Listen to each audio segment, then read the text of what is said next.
Hi hello ನಮಸ್ಕಾರ.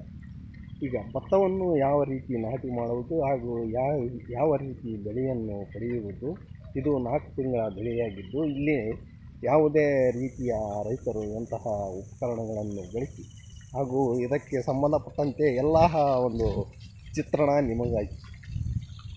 ಮೊದಲು ಈ ರೀತಿ ಹದವನ್ನು ಮಾಡಿರ್ತಾರೆ ರೈತರು. ಆನಂತರ ಈ ರೀತಿ ಹದ ಮಾಡಿಕೊಂಡು ಸ್ವಲ್ಪ ದಿನಗಳ ಕಳೆದ ನಂತರ ಈ ರೀತಿ ನೋಡಿ ಈ ರೀತಿ ಹದವನ್ನು ಮಾಡಿಕೊಂಡಿರ್ತಾರೆ.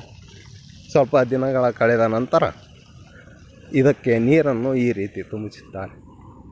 ನಂತರ ದಿನಗಳಲ್ಲಿ 1 ವಾರ ಬಿಟ್ಟುಕೊಂಡು ಆನಂತರ ನಾಟಿಯನ್ನು ಪ್ರಾರಂಭ ಮಾಡ್ತಾರೆ.